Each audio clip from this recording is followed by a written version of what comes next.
आदरणीय अध्यक्ष महोदय, सबसे पहले तो मैं नेता प्रतिपक्ष ने 2-3 चीज़ें कही थी। उन्होंने बताया कि दिल्ली के अंदर सबसे ज़्यादा टीबी के मरीज हैं। अगर ये रिसर्च करेंगे तो टीबी के नहीं, सारी बीमारियों के सुझाव निकलेंगे, क्योंकि दिल्ली में सिर्फ दिल्ली के मरीज इलाज कराने नहीं आते, आसपास के राज्यों के लोग भी आते हैं। दिल्ली में सिर्फ दिल्ली सरकार के जो हॉस्पिटल और पूरा सिस्टम है, साल में 6 करोड़ ओपीडी करता है। उस 6 करोड़ ओपीडी में हमारे डाटा के हिसाब से कम आधे लोग ऐसे होते हैं दिल्ली से बाहर के होते हैं।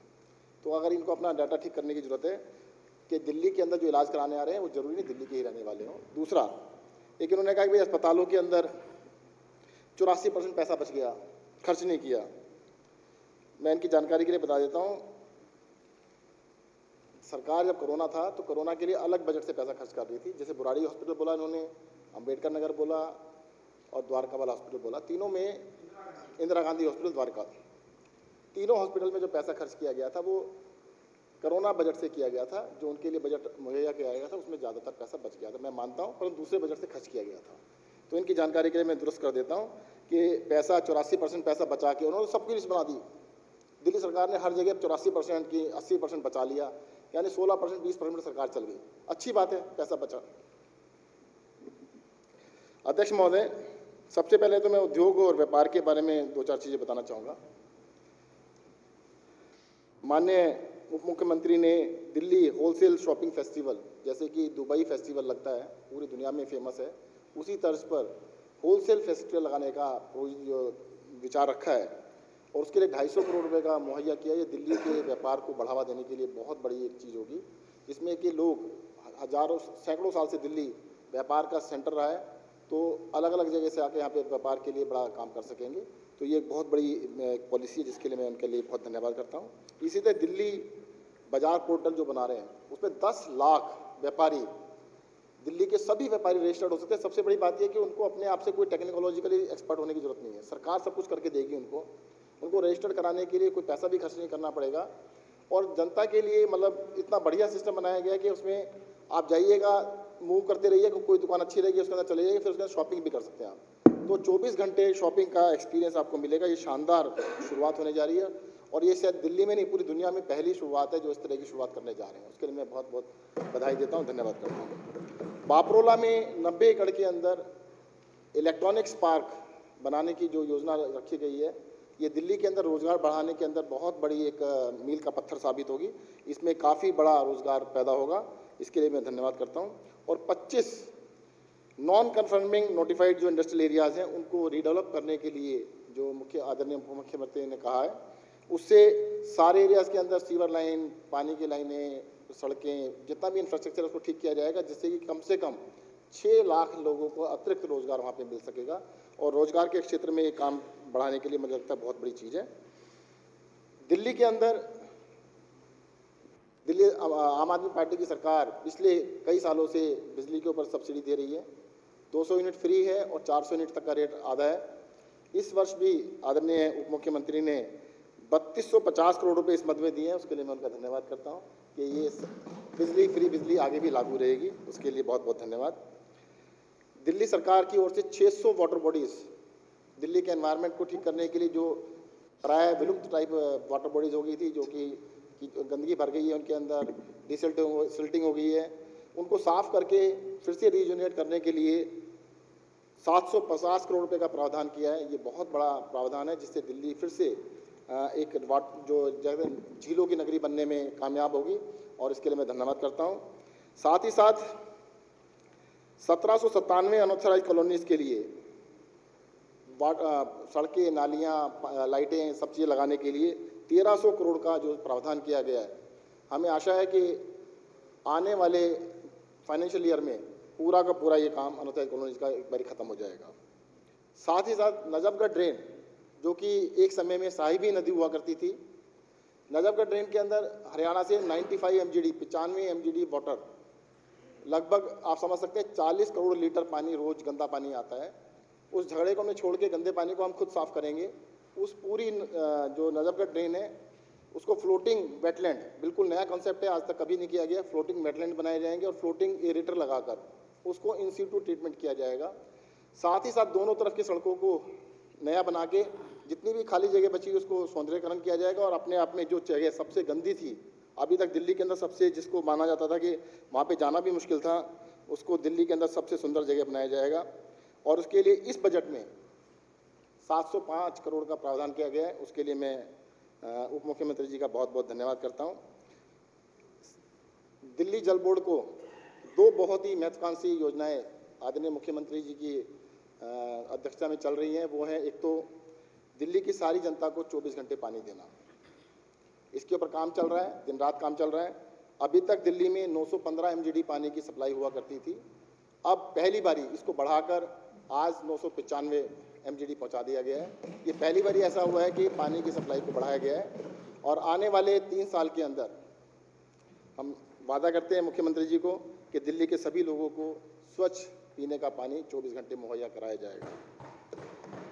दूसरा, यमुना नदी को साफ करने के लिए, यमुना नदी को साफ करने के लिए कई सारी योजनाएं चलाई जा रही हैं, जिसके अंदर सारे इंटरसेप्टर सीवर लाइन को लगभग पूरा कर दिया गया है। STPs की क्षमता को दोगुना किया जा रहा है। इंस्टीट्यूट ट्रीटमेंट जितनी भी, जैसे मैंने नजरगढ़ ड्रेन का बताया, बाकी ड्रेन्स को भी फ्लोटिंग एरेटर्स, फ्लोटिंग कहते हैं फ्लोटिंग वेटलैंड और सब चीज़ों से करके सारे नालों को साफ किया जाएगा और यमुना नदी को इस लायक बनाया जाएगा कि उसमें कहीं पर भी आप जाके पानी के अंदर डुबकी लगा सकते हैं। और ये मुख्यमंत्री जी का एक विजन था कि उन्होंने इस इलेक्शन से पहले कहा था कि आने वाले इलेक्शन से पहले यमुना के अंदर डुबकी लगा के दिखाएंगे। और मैं पूरे सदन को कहता हूं कि आने वाले 2 साल के अंदर ये काम हो जाएगा और यमुना नदी को हम साफ करके दिखा देंगे। और इसके लिए उप मुख्यमंत्री ने पैसे की कोई कमी नहीं छोड़ी है। हिस्टोरिकली सबसे ज़्यादा पैसा जल बोर्ड को इस बार दिया है, लगभग 8,000 करोड़ के करीब पैसा दिया है, जो कि बहुत बड़ा अपने आप में एक बहुत ही बड़ी चीज़ दी है। उसके लिए मैं उनका दिल से बहुत ही आभारी हूँ। अभी दिल्ली के अंदर 520 आम आदमी मोहल्ला क्लिनिक चल रहे हैं, 29 आम आदमी पॉलीक्लिनिक चल रहे हैं और 38 मल्टी स्पेशलिटी हॉस्पिटल चल रहे हैं। मोहल्ला क्लिनिक को बढ़ाकर 1000 किया जाएगा। पॉलीक्लिनिक 94 किए जाएंगे, जिनका काम चल रहा है और आने वाले 6 महीने में सारे पॉलीक्लिनिक कंप्लीट हो जाएंगे। मोहल्ला क्लिनिक के अंदर अभी तक 5 करोड़ 49 लाख 5.5 करोड़ लोग अपना इलाज करा चुके हैं। ये अपने आप में बहुत बड़ी संख्या है। इसके अंदर तो मोहल्ला क्लिनिक और पॉलीक्लिनिक के रनिंग एक्सपेंडिचर के लिए बजट में 475 करोड़ का प्रावधान किया गया है, जिसके लिए बहुत ही धन्यवाद करता हूं। और मैं इस बारी आशा भी करता हूं, विश्वास भी दिलाता हूं मुख्यमंत्री जी को भी, उप मुख्यमंत्री जी को भी, कि हम अपने पॉलीक्लिनिक्स 94 के 94 चालू कर देंगे और 1000 मोहल्ला क्लिनिक इस साल के अंदर हम जरूर स्टार्ट कर देंगे। इसी कड़ी के अंदर स्कूलों के अंदर हमने आम आदमी स्कूल क्लिनिक स्टार्ट किए हैं। उसके अंदर खासियत क्या है कि बच्चों का रेगुलर ट्रीटमेंट वो किया जाएगा, चेकअप किया जाएगा। एवरी 6 मंथ सभी बच्चों का पूर्ण चेकअप किया जाएगा, जिसमें मनोचिकित्सक जो उनका ट्रीटमेंट है वो भी किया जाएगा। और इसमें अभी 20 आम आदमी मोहल्ला क्लिनिक स्टार्ट कर दिए गए हैं और आने वाले समय में सभी स्कूलों के साथ ये अंदर ये खोले जाएंगे। और ये भी बहुत ही महत्वाकांक्षी योजना है और इस साल के अंदर इसको बहुत तेज़ी से आगे बढ़ाया जाएगा। अभी दिल्ली सरकार के ज़्यादातर हॉस्पिटल्स के अंदर नए बिल्डिंग ब्लॉक बन रहे हैं और 7 नए हॉस्पिटल बन रहे हैं, अंडर कंस्ट्रक्शन है। इन सभी को मिलाकर इनमें 16,000 बेड बन रहे हैं। और इसके लिए मैं बड़े ही दिल से शुक्रगुजार हूँ डिप्टी CM का, माननीय मुख्यमंत्री जी का, जिन्होंने इस बारी इसमें 1900 करोड़ रुपया इस बजट में दिया है, जिससे कि हम सारे प्रोजेक्ट्स को इस बारी पूरा करने में सक्षम होंगे। दिल्ली आरोग्य कोष की स्कीम है, जिसके अंदर की हाई एंड रेडियोलॉजिकल टेस्ट जैसे MRI, CT scan, PET scan वगैरह कराने होते हैं, दिल्ली के सभी नागरिकों का वो किया जा सकता है। उसके लिए 50 करोड़ का प्रावधान किया है, इसके लिए भी मैं धन्यवाद करता हूँ। साथ ही साथ HIMS health information management system कि दिल्ली के सारे हॉस्पिटल्स, पॉलीक्लिनिक, मोहल्ला क्लिनिक सबको कंप्यूटर से जोड़ दिया जाएगा। किसी भी पेशेंट को अस्पताल में अपने पुराने डाटा के लिए चिंता करने की जरूरत नहीं होगी। सभी दिल्ली के सभी नागरिकों का एक हेल्थ कार्ड भी बनाया जाएगा, जिसके अंदर बेसिक इन्फॉर्मेशन, सभी नागरिकों का एक हेल्थ कार्ड भी बनाया जाएगा। ये हेल्थ कार्ड और हेल्थ इंफॉर्मेशन मैनेजमेंट सिस्टम बनने के बाद आपको अस्पताल जाएंगे तो अपने साथ पुराना पर्चा ले जाने की जरूरत नहीं होगी, आपका पूरा रिकॉर्ड होगा। HIMS हेल्थ कार्ड और साथ ही साथ हेल्थ हेल्पलाइन भी स्टार्ट की जाएगी। जिनके पास भी हेल्थ कार्ड है वो अपना नंबर देके फ़ोन करके सलाह ले सकते हैं, अपॉइंटमेंट भी ले सकते हैं, डॉक्टर की सलाह भी ले सकते हैं। तो ये तीनों चीज़ों के लिए इस बजट के अंदर 160 करोड़ का जो प्रोविज़न किया गया है, ये बहुत ही बड़ी चीज़ है। और इसके बाद दिल्ली का जो हेल्थ सिस्टम है अपने आप में बिल्कुल मॉडर्न सिस्टम कहलाएगा। अभी योगा के लिए 15,000 लोगों को योगा क्लासेस हर रोज़ कराई जा रही हैं और उसके ऊपर 15 करोड़ का बजट रखा गया है, उसके लिए मैं धन्यवाद करता हूँ। इस बजट के अंदर हेल्थ के ऊपर टोटल बजट 9,769 करोड़ का दिया गया है, जो कि पिछले साल से थोड़ा ज़्यादा है, और इसमें 2,247 करोड़ रुपये एक्सक्लूसिवली नया इंफ्रास्ट्रक्चर बनाने के लिए दिए गए हैं। मैं इनका बहुत बहुत धन्यवाद करता हूँ। दिल्ली का बजट जो पिछले कई सालों से लगातार अपने नए आयाम लेता जा रहा है, इस बार इसको नई डायरेक्शन दी गई है। और मैं एक चीज़ और बताना चाहता हूँ कि आदरणीय उप मुख्यमंत्री ने जो कैलकुलेशन बताई 20 लाख रोजगार की, उसमें शायद कुछ छूट गए हैं। जितनी चीज़ें मैंने बताई हैं वो भी सब जुड़ेंगी। एग्जाम्पल के लिए बताता हूँ, अनऑथराइज्ड कॉलोनीज़ में मैंने कैलकुलेट किया था, हर रोज कम से कम 10,000 लोगों को रोजगार मिलेगा पूरे एक साल तक।